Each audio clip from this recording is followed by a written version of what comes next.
We were CoupDeLa, man. CoupDeLa? We ain't CoupDeLa? No, we are CoupDeLa. International, national. They don't know. They don't know. They don't know.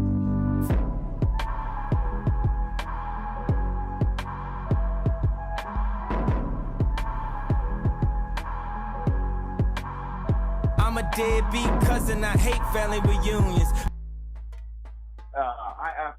I'm getting kind of tired now. Like I've got my allergies have been bothering me the past couple of days. Like it's hard for me to keep up with my main point. But my main point is, and actually I'm getting way too excited. I'm with you. Go ahead. But my main point is like I one of the main reasons why I get into journalism and why I have been down and gotten frustrated in parts of my job is because we tell stories about people, and a lot of times we tell stories about people, and we depending on how it is, or who it is, or what it is, we write it with a certain perspective. So where I live in Harrisburg, Pennsylvania, like Harrisburg is a very the city is mostly black people. And anytime something happens in the city, those damn black animals, or like our commenters will say this stuff on our website. You know, put those monkeys back in their cages. All that's everywhere. I read something like that today. In Missouri, I read something today. That's not important. It's not important. Like, it's not important. I'm not talking about the actual detail. I'm just talking about the larger point. Okay. So, whenever something happens out in the suburbs, it always ends up being, well, oh God, that poor person, or you know, like occasionally some people will have that same level of criticism or will go after someone with that same ferocity. But for the most part, like it's a different way. So the way that we write things is different. So like if there was a woman that was killed in Mount Gretna, Pennsylvania, and it was like the first murder in that area in a long time. And we went balls to the wall on that, and we're at her funeral, at every memorial, stayed at her business, like everything. White lady. Natalie Holloway. Okay. And in an area where our readers and where the people with money are. And then someone gets killed in Harrisburg. There was a killing, and then there were like 5 shootings in a weekend. And this happened like Thursday to Saturday or Sunday. I got sent out on Monday to go and find more information and figure out what was happening. On Monday, I got sent out. Now, this woman gets killed in Mount Gretna, and they're like, we weren't there 20 minutes after it happened. Big deal. I got sent out on Monday and the guy got killed Thursday night. And I just happened to see like the people that were in the car with him and his brother, and I got decent stuff.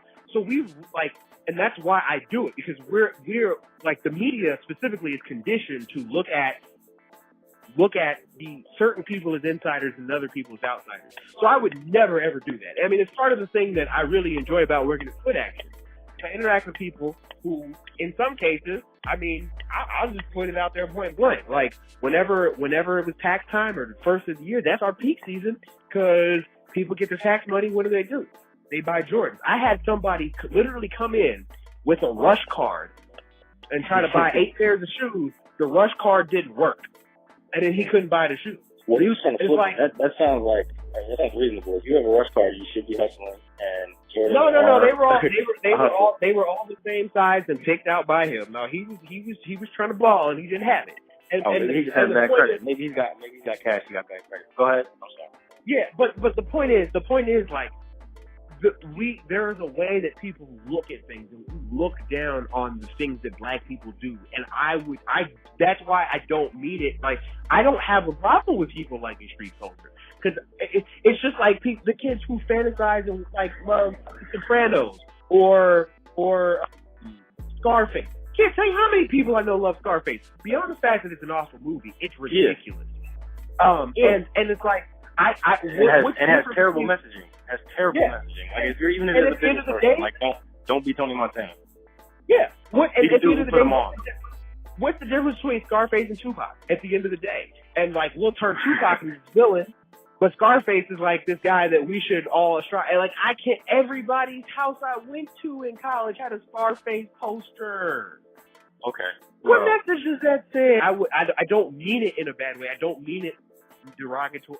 Like, I wish more people had an interest in street culture, because, like, maybe Kurt. That's my point. Like, maybe Kurt is that person, and maybe he is getting. That's why we're still working. And if you would have read that document I sent you, I think this conversation would make more sense, because that entire project is about gentrification and getting people to care more about what's going on in the streets. But and it's part of the thing. Like, and that was like, you had me listen to that conversation. I actually did, and I took the time to listen to it. And I'm like, it's kind of like, I don't think that. It's like if you watch King of the Hill. Like, if you watch King of the Hill, like, Boomhauer is probably the most profound character on that show. But Boomhauer has like the biggest drawl, and then, like, he says all kinds of dangle and all this other stuff, blah blah blah blah blah blah, and you lose. Like, if you don't pay attention to what he's saying, you lose the message. And I've always been a firm believer. I got into it a lot in college with people, because I'm straightforward. I'll tell you like I think it is, and like I'm backing off of it a little bit, because, like, at the end of the day, like, if I say something to you and you get mad, or if I say something to Kaylee and she gets mad, or I say something to my mom and she gets mad, like, at the end of the day, they still got to deal with me. Not everybody still has to, and I don't want to destroy those relationships because, like, there's positivity, or there's a potential for positivity. And I used to get into people all the time, or into it with people all the time, because it's like, I would be like the lone black journalist at the student newspaper, or one of two, and I'd be like, so what are you guys doing next? Like, how do you make this hit with campus? How do you do this? And they'd be like, get out of my face. Like, why are you, like, just let us be happy for what or let us, celebrate what we do have. And I'm like, I am, but, like, you do realize, like, you're trying to be like all of the other people, or you're going up against this other mainstream culture. And part of the reason why they keep not an oppression necessarily, but why they stay on top is because they've already thought about those things, and they have those systems and institutions in place. And I want to go. You're saying you were talking to white people at the paper. And no, young black students. And what were they apathetic about? They were apathetic about doing more. Like, because their thing was, we should be happy with the fact that we're able to put on an event or do this. And I'm like, dog, y'all need to be doing more. Like, and I don't mean it like you didn't do a good job, but I mean it like, how do you keep going? Hold on a second, because I need to. You tweeted something perfect today. Or retweeted something from Yoli Ryder, and it was great. White people, no one is asking you to apologize for your ancestors. We are asking you to dismantle the systems that you built and maintained. And it's like, that is very well put, and it's absurd. It's absolutely, because no one's going to give up their power, especially people who don't know that they have power or know that they have control. And a lot of people don't. Yeah. So it's incumbent upon people like us to destroy those systems. And it's and that's what I'm saying. That's why I'm asking. I wanted to get your understanding of that and get that answer. And it's like, it's stupid. It's awful. And I can't remember which specific, big, like, Enlightenment era novel is based on, but there's an anime, Lelouch the Revolution. Code Geass, Lelouch's Revolution. And it's stupid, but it's great at the same time. Because, like, one of the main characters, like, his goal is to, like, just crash the system and screw everything up and mess with it. And the other one's like, no, I'm going to work within the system. I'm going to tear it from on the inside. And that's why, like, I've always been a fan of multiple approaches. Like, I wish that Martin and Malcolm would have got to work together, because you need both. You need both. And it's like, and that's, well, it may be. Like, I mean, I know, I've read that they were about to, but who knows what would have happened, like, if things would have got to play out. Right. And that's why I say, like, I wouldn't be doing this podcast if I didn't believe and respect in what you're doing. I'm just trying to understand, because, like, I understand that my approach is not the only way to go. Like, I'm not somebody who's fake and fuddy-duddy, but I am very much establishment. And a lot of my friends who have learned me over years know that it's not like an establishment like, oh, he's trying to be bourgeoisie. It's like, oh, he's like, goes in there and he says whatever the fuck he wants to, like, when he gets in there and tells people. It's like, I used to do diversity stuff on my campus, and I replaced people who were on there, and I looked at the people who I was replacing or was going in with, and I'm like, oh, you ain't helping shit, because they would tell the white people what they want to tell them, and I'm like, yeah, that's not quite how it works, and it's like, I get it. Like, I feel more comfortable. Well, I won't say more comfortable. I'm one of two ways. I'm either in shorts and Jordans or a hoodie, or like or really comfortable, like dressed up in a suit. That's like I do function in the middle, but those are my two most comfortable atmospheres. Okay. You're not like that. You function better in the middle, and I appreciate that. Hold on though. I could put a suit on, and I had my time. When I was working at HBO, when I was in the city, I used to get fly, just like my daddy did. Yes, but I'm saying you function better in the middle.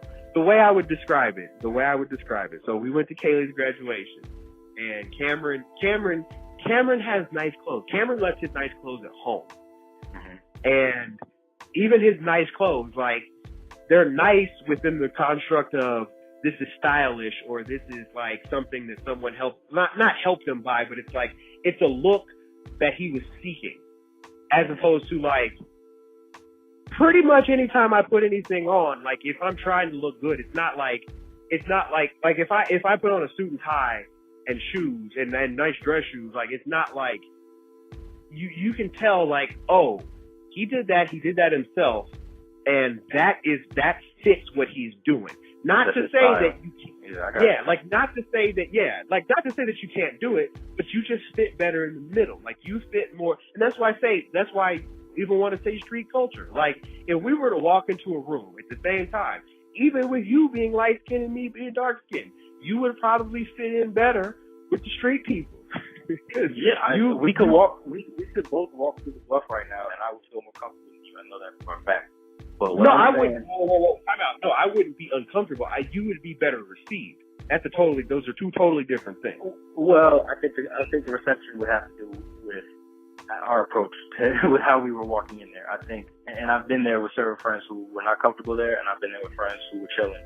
And at the end of the day, the way you're received is about the energy you're giving off. Because reception, you have to be giving something off. But I hear you. I wasn't trying to cut you off, but I do think I have an answer for your question that is not defensive, but is a little reflective, I think. You know my parents. You know both my parents. You know my dad's approach to things, and you know my mother's approach to things. I think you understand my dad's approach a little better, but you get my mom too.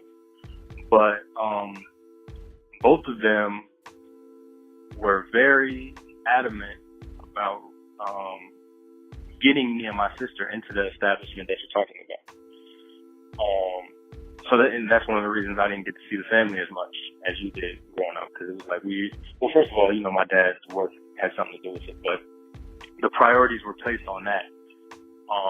They were placed on the school systems we were in. That's something I've heard about my entire life and didn't really realize that other parents weren't thinking like that. But everywhere we moved, if we were to ask why we chose that place, my mother would be like, because they got the best school system in the area, best public school systems in the area, because they weren't paying to send us to school. But what I'm saying is they put in all this effort to get us to the suburbs and to get us away from street culture. You know, my dad only really experienced it as a young adult, more so through work. But my mom actually did grow up in an urban environment, and that still very much defines who she is. So both of them, though, made an effort to raise me and my sister away from that. But what I noticed as we were growing up was that there was no more hope in the suburbs than there is in the hood. Although there's less physical harm, there's less immediate danger in some ways. The same aggressions from, we should just call it racism. We call it white supremacy. I guess that's been the accepted term now. But those same aggressions from that, they still exist, and they exist in a crazier way. I don't know if my parents used to tell you the horror stories of my elementary school years, but a lot of that simply had to do with the levels of energy that I had naturally were above and beyond my white peers. And that caused problems. And it was the type of thing where I was made to be a problem child when looking back, I was exposing the things now that are treated as gifts. So I'm saying all that to say, I don't really place any value in the establishment because I've gotten to grow up in it. And the entire time I've been in it, it's been made clear to me that, I'm here to represent the ideas and energies that are not able to get here. So like you were saying, even being in certain rooms, in certain environments, even my current job, which is probably the most extreme, which is super established, super mainstream. Like, I still don't know how they haven't fired me yet. But it's just based off my appearance and the stuff I tweet about. But overall, I've come to realize that my purpose is not to fit into the establishment. Like, that's the same way, Jay sold crack, so we wouldn't have to do that. Like, my dad did that. Like, I saw the ways in which my dad had to not repress himself, but refine himself. And, he didn't compromise himself at all, because he's just a fly dude. He liked dressing nice and looking like money, walking in places smiling, charming white people, all types of stuff, making white people mad. I recognize, or hating ass white people. I'm not, there's no racism involved, what I was saying, but just like, he knows how to deal with that energy, where I really have seen, like, it's been proven to me, and others, including Kurt, but a lot of people I've worked with in my career have kind of shown me, like, I need to keep doing what I'm doing, because nobody else is capable of doing it. And nobody else is capable of speaking to who I speak to in the way I do it, and then bringing it to the forefront the way I can. So there's no, to me, when you talk about all these decisions, I'll be in a second. So when it comes to these decisions, like, even the decision, say, to not be in college, both my parents went to college. A lot of the people I'm going to college with now, and the people who are most motivated by it and really feel like it's a blessing, either they're forced to be here by their parents, or they truly feel like this is a blessing and a gift. I never felt that way. I was forced. I was raised my entire life. You're going to college. Your job is to get into college. I wasn't allowed to have a job in high school because I was told my job is to get into college. Eventually, I was able to get a little dishwashing job at a Jamaican restaurant, but for the most part, that was instilled in me. And once I got to college, I was like, they're not teaching me shit either. This is high school's extended, and after this, I'm gonna go get a job. The problem was, I already had a job in my industry. I had already worked at the top rap magazine. The place I would want to work was a degree anyway. I had already gotten, been able to talk my way into HBO, which is, to this day, if I'm going to work for somebody, that would be the dream job. So for me, these decisions really are rooted in my awareness of my privilege and my awareness of, what my parents had me for, the sacrifices they made. My mom still had to compromise who she is, and it makes a lot of people uncomfortable, black and white. So I've grown up around that, and I think you can tell even by how my appearance was when I was younger, I could give a fuck about how either side receives my energy. All I know is that my energy does change the room, and it changes whoever it touches. So I just can't stop doing that. Even when it becomes detrimental to me, like I have made poor decisions, but ultimately I don't regret any of them because I've seen the results, and the results have been positive. So even if they weren't positive for me, they're positive on the whole. So that's really how I measure these things, and I think we measure them differently because even when I started talking about O'Reilly and stuff like that, I was saying that because it's like the same way if we were to, I recommend everyone watches Cameron and Dame Dash on Bill O'Reilly, but if you look at the way they were being characterized, and then you consider their rebuttals, that's how I was like, you're not really making points beyond your perceptions. And just the same way Bill O'Reilly had never listened to Cameron's music or taken the time to recognize, Damon Dash's incredible entrepreneurial spirit, there's still, you still haven't read Curtis's book. So your lack of understanding or your criticism about those things, to me, it's just like, it can't, I'm not really gonna, I can't hear it. And when you, and when I am called on certain things, which I appreciate. Like, I love having conversations like this. Not enough people are confident enough with their words to have these conversations. So I appreciate you attempting to call it out, but when something like that is called out, and I feel like it's not done in like with a real understanding, that is why I got, a little sensitive about it. I'll even say I wasn't upset, but I definitely am even a little offended that, like, whether it's you, whether it's my close friend Darian, whether it's people I've had romantic relationships with, like, I expect people to get it. Because there's a reason we're tight. There's a reason we're doing this podcast. There's a reason if you and I are friends that we're friends. There's a reason if you was attracted to me, you're attracted to me. And to expect me to not be that person anymore is kind of, to me, it's offensive. It's like, what are you really saying? But I think we all go through that, and it's really a matter of you wanting the best for me. So what I will say is I appreciate it, but please don't hold your breath for me to go to college or for me to even denounce a lot of the things that we've discussed, today, whether it's the way Alan and I approach the game of basketball, whether it's the way Curtis Snow approaches life, whether it's the way Jay-Z has approached his past and future business moves. Like, I'm very rooted in what I believe about those things. Like, there's really no argument that's going to change them. All I require is to take the time to analyze them and understand that, because, like, I understand why you like Jays. I just don't like Jays, but I get it. You know what I mean? I also understand why you're choosing to work in Harrisburg. I wouldn't myself do it, but I also am out here working in Columbia, Missouri, so I can't. Well, here's the thing. Here's where I hope that you and other people kind of understand and maybe reassess where you're coming from or how you're coming from, the approach that you're taking in what you're doing. So I would say that I, for the longest, didn't see any value in a college education.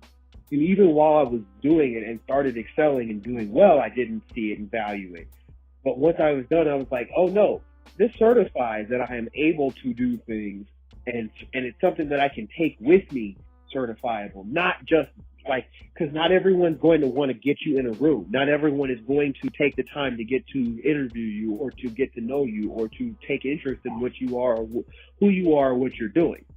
So, and that's kind of where, like, I get what you're saying about, like, not understanding Curtis or Cameron, but there's a difference between, or not understanding Dame Dash and Cameron. But there's a difference between, like I've consumed the Curtis stuff that is available to me in a way that is accessible. So, like, I've consumed his movie. I enjoyed his movie. That was great. His movie is the best movie that's come out in the past 5 years, and I haven't seen a movie since.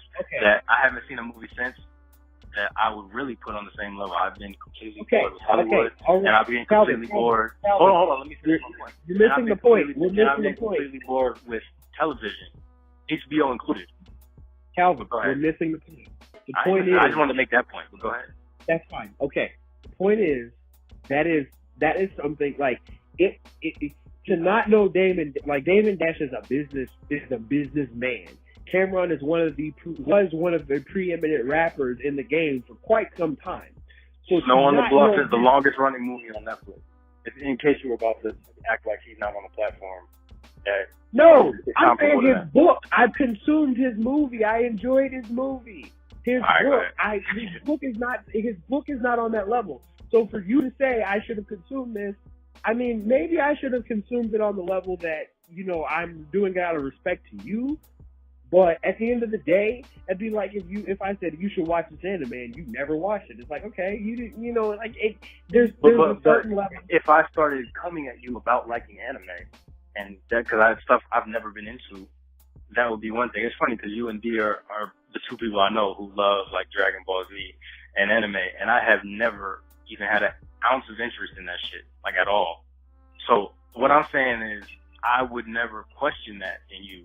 You know what I mean, or why you like it, or imply things. Oh no, but it also wouldn't be something that you. It also wouldn't be something that you and you would question it first off. No, I wanted you to put me on. I and- wanted to be put on, and I remember you trying to give me life, but at a certain point, it's like, oh, I really just don't like this shit. Like, it's not. Exactly. And it's like, and that's the thing. It's like, you can't, like, for a book is something totally different than something that you watch and consume passively. First I know. Of all. I don't And read then- it. I didn't even read that book. That's why there's errors in it. And it's not the same level of comparison. But the most important point that I wanted to make is, so one of the things that really bothers me about our culture as a whole, and I don't mean like black people, I mean like our culture, like American culture right now. We complain about things, but we don't do anything to fix them. So like, let's say Oscar So White comes along, or we talk about how there isn't minority representation in sports front offices, or there aren't enough black people representing people as elected officials, like, or whatever. Like, and I just made a whole bunch of minority examples, but like, or like Bernie, people, or politics in general, larger politics. We don't have a president that stands for what we believe in, or like these clothes. People complain about like, oh well, these clothes, they don't fit us, and we want clothes that are more so there's two ways to do that, and it goes back to what I was saying earlier. You could start your own clothing brand, or your own political party, or your own grassroots organization, or your own community action network, or whatever. You can start all that, or you could go into those systems that are already there and make those systems respect you. Because at the end of the day, like, even like until there was a serious economic impact, the civil rights movement didn't have as much power as it did. Because you have to reach people on their own terms and on their own level.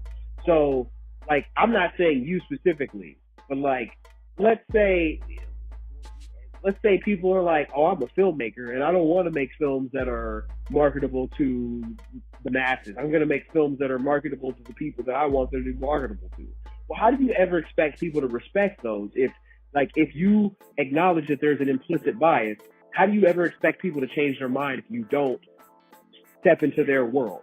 And I recognize that and I recognize, like, and this is the part of life that I haven't been able to figure out and articulate, because I totally understand why you wouldn't ask the victim to better understand the oppressor.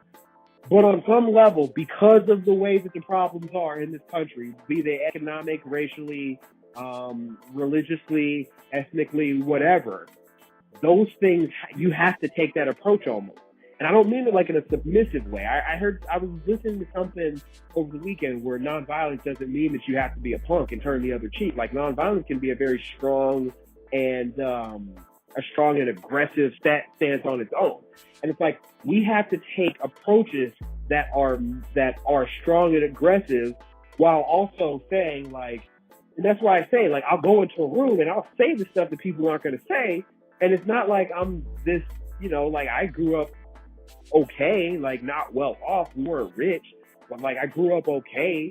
And in growing up okay, like, I was exposed to better things. Like, we moved halfway across the country and took trips and saw people, and I generally do and see things like with a larger worldview, and hopefully I'll get to a point where my larger worldview will expand beyond even this country or this continent. And it's like, that's the approach. Like, it goes back to religion. Like, we always got taught to be in the world but not of the world. And I mean, I'm kind of the world now, so I can't really say like that I've listened totally. But like, the idea was that you understood what was going on in the world around you. You understood why it was so powerful or popular or compelling or whatever. And you still stuck to your principles and stuck to who you were. And I mean, in that case, it's religion, it's faith, it's the Bible. But in the larger scheme, it's like, I understand the white world. I understand what's going on in the white world. I understand, or the larger, like, cultural world. I understand those things. But how do I make that world better understand me, and how do I work better within it? So like I just wish more people, because generally the people who try to stay out of the system, and I'm not saying you, but they're the ones that are first to complain about how the system's rigged.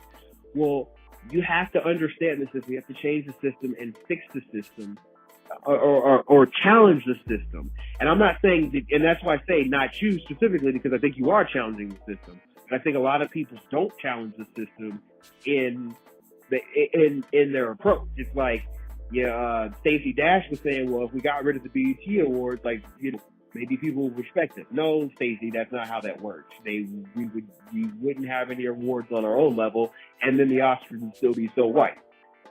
But if it's an issue of, like, all right, Tyler Perry has these movies, and Tyler Perry begins to start casting Sofia Vergara, and Tyler Perry begins to start, like, marketing and budgeting for bigger audiences and different people.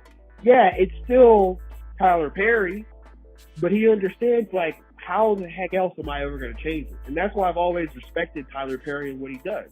Because Tyler Perry, even if you don't agree with what he does or how he does it or why he does it, he has bigger goals, and he understands what is at stake with what he's doing. And I don't think a lot of people take that stuff into account when they do what they're doing. I hear that. Well, I'm somebody who is very aware of those things. And like you said, yeah, pretty much everything I've done, I don't know how to do anything but challenge the system.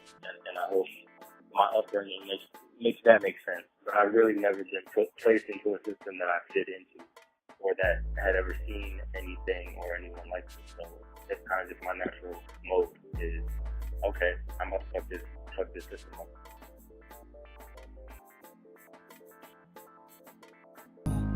They don't know. They don't know. I swear to God, we were CoupDeLa, man. Like CoupDeLa? We ain't CoupDeLa? No, we are CoupDeLa. International, national.